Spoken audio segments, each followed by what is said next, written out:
Welcome.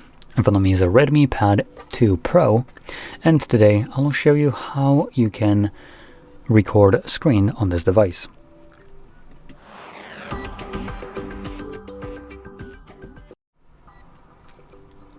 So, to get started, you want to swipe down from the top of your screen.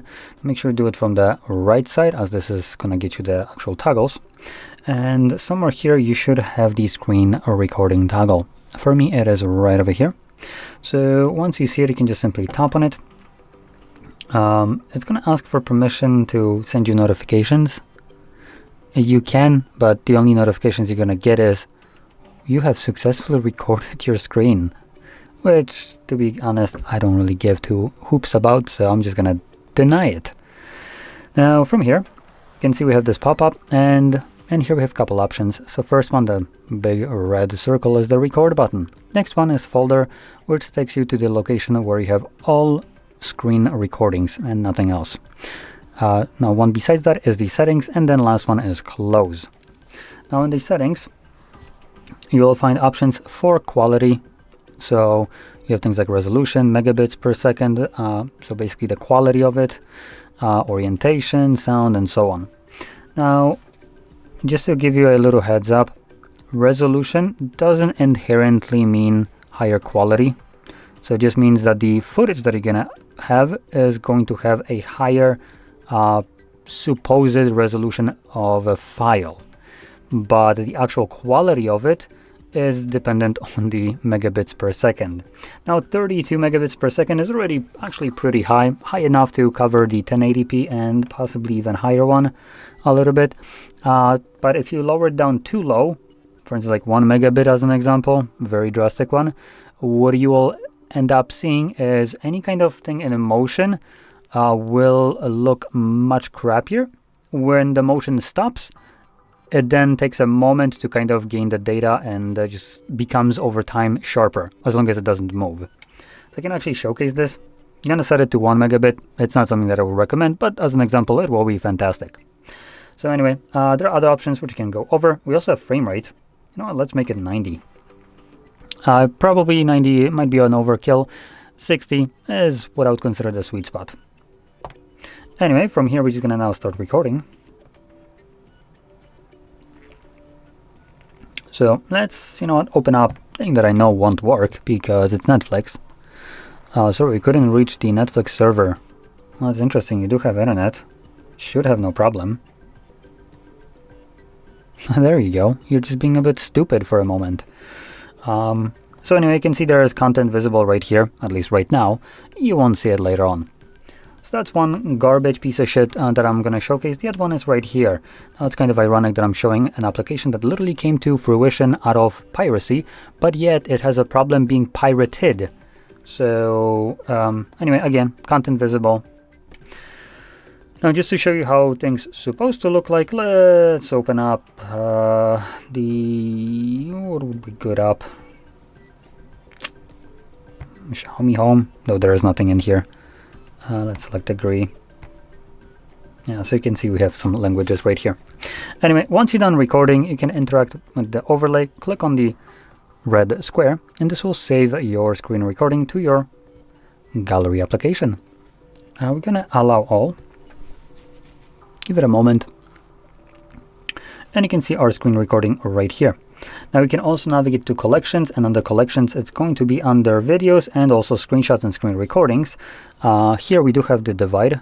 That is actually a very nice feature of this media kind of viewing gallery, as screenshots and screen recordings are technically in the same album, but they are being divided into two separate kind of sections, so they're not mixed up together. So that's one way you can view it. Other one would be through that button. Now let's click on it so we can view it.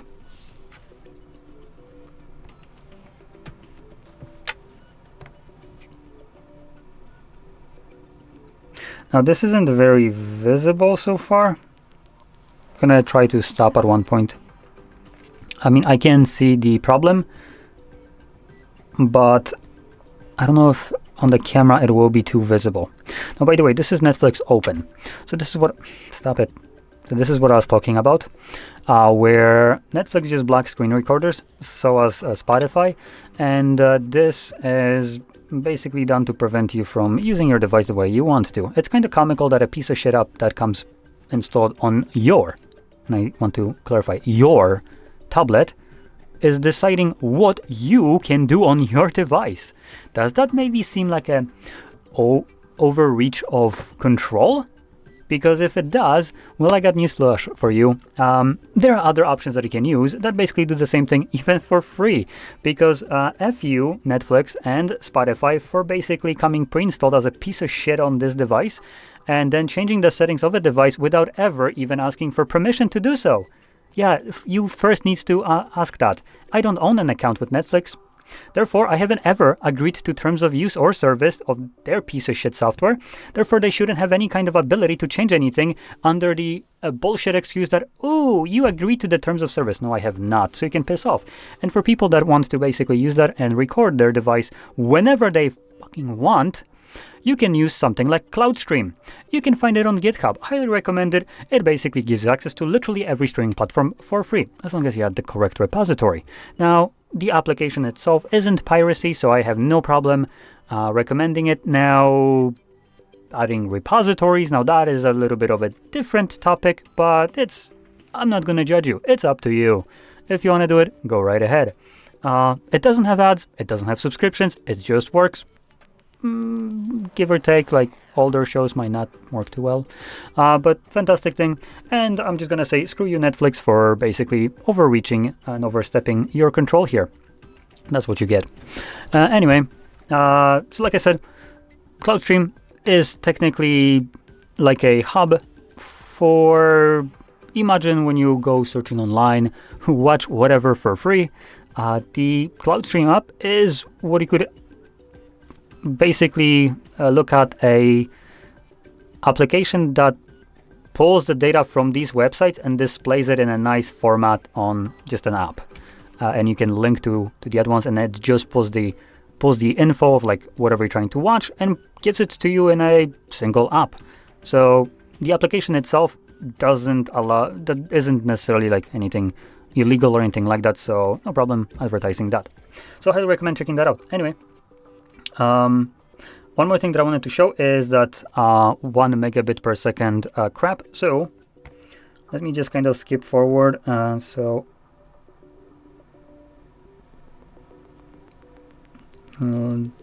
we go.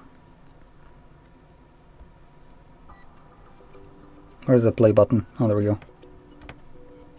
Okay, so just to show that, you can see it looks a bit fuzzy. Now I am zooming in, but you can see that the text itself has this kind of weird fuzziness around the perimeters of it. And if I start playing, okay, that didn't really go that far to change it, but let's see here.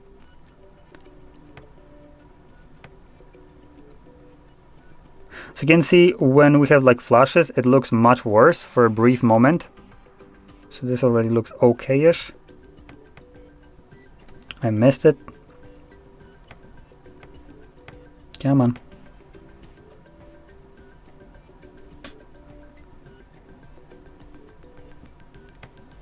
So you can see just a brief frame. So here, I don't know if this is very visible, but you can see that even the green color isn't too solid around here. It's not even like it's supposed to be.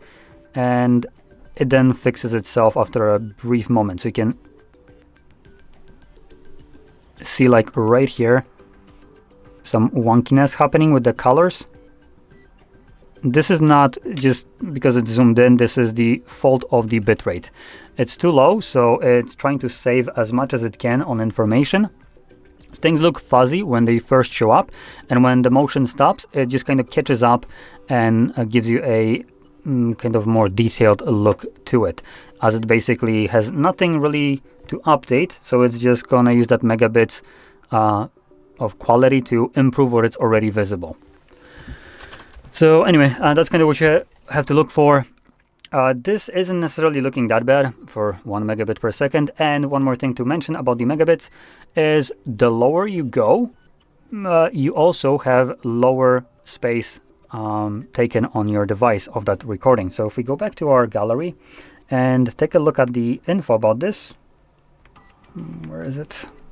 Trying to figure out how to actually view this. Delete, nope, not like that. So it has to be somewhere here. Detail, there we go. So this entire, what is it, like a minute long video is taking literally 7.29 megabytes. This is what could be described as a photo size. And this has, yep, about a minute in length. So 1 minute and 3 seconds. Now, if you were to increase that, that size of the recording, as we did right here, from 1 megabit to, for instance, 100, now we're going to be looking at 100-time increase in space taken. So that's basically how many megabytes per second it's going to be taking. So 100 megabytes about per second of storage. So the lower you go, the lower the space required. So the higher you go as well, the more space you will be needing for it, but the sharper and higher quality the footage will be. Now, past like 50, even 32, I would say it's just diminishing returns. So you shouldn't need to go to like 150, 32 might be even an overkill. So check out where you stop seeing any kind of like weird artifacting, and that's what you want to select. Anyway, that about sums it up, so hopefully you found this very helpful, and if you did, don't forget to hit like, subscribe, and thanks for watching.